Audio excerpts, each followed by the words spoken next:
SSD solid state drive কম্পিউটারে ব্যবহৃত storage ডিভাইসের একটি নতুন প্রজন্ম।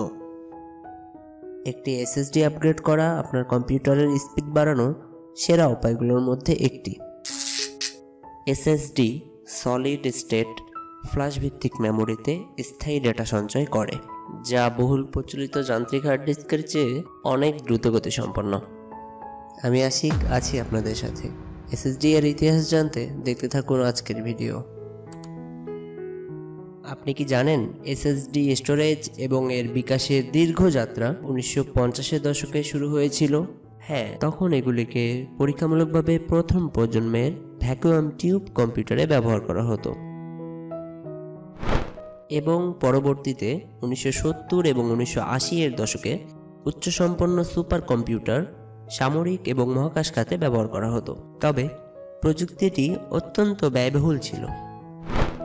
ফ্ল্যাশ ভিত্তিক এসএসডি বা ফ্ল্যাশ মেমোরি ভিত্তি 1980 সালে তোশিবা সর্বপ্রথম উদ্ভাবন করে এবং এখান থেকে যাত্রা শুরু হয় দ্বিতীয় প্রজন্মের এসএসডির।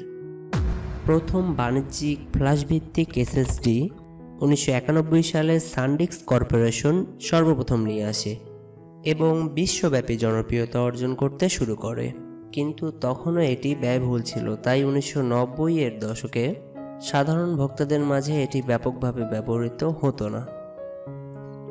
সে সময় আইবিএম কোম্পানি একটি থিংকপ্যাড ল্যাপটপে PCMCIA কনফিগারেশনের একটি 20 MB এসএসডি ব্যবহার করে, যার মূল্য ছিল প্রায় $1000, যা বাংলাদেশি টাকায় মোটামুটি 80,000 টাকা।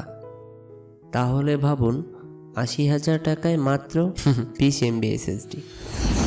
1998 সালে SanDisk corporation advance technology attachment ATA ইন্টারফেসের সাথে সর্বপ্রথম 2.5 ইঞ্চি এবং 3.5 ইঞ্চি সাইজের এসএসডি চালু করেছিল। 2003 সালে ট্রান্সেন্ড ATA সংযোগকারী সহ স্বল্প মূল্যের ফ্ল্যাশ এসএসডি চালু করেছিল, যার দাম ছিল মাত্র $50 এবং এটি ATA সাপোর্টেড কম্পিউটারে হার্ড ড্রাইভের স্থানে ব্যবহার করা যেত।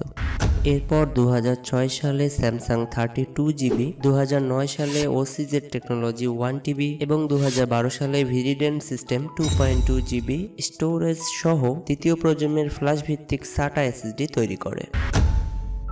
2012 সালের শেষের দিকে আমরা উচ্চ কার্যক্ষমতা সম্পন্ন অ্যাপ্লিকেশনের জন্য নির্ভরযোগ্য ফ্ল্যাশ ড্রাইভ দেখেছি, যেমন ইন্টেলের SSD S3700, যা গতি, উচ্চ কার্যক্ষমতা এবং নির্ভরযোগ্যতার জন্য ক্রমবর্ধমান প্রয়োজনীয় হার্ড ডিস্কের তুলনায় এর ব্যবহার বৃদ্ধি এবং জনপ্রিয়তা পেতে শুরু করে।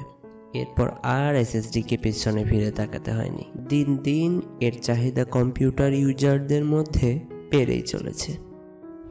আপনাদের জানিয়ে রাখি, 2021 সাল অবধি সর্বোচ্চ ধারণ ক্ষমতার এসএসডি নিম্বাস ডেটা কোম্পানি চালু করে, যার ধারণ ক্ষমতা 100 টেরাবাইট এবং এর মূল্য ধারণ করা হয় $40,000। সো এক্সপেন্সিভ, তাই না? আপনি কি জানেন এসএসডি কেন এত সুপারফাস্ট? না, আজকে নয়, দেখা হবে পরবর্তী ভিডিওতে।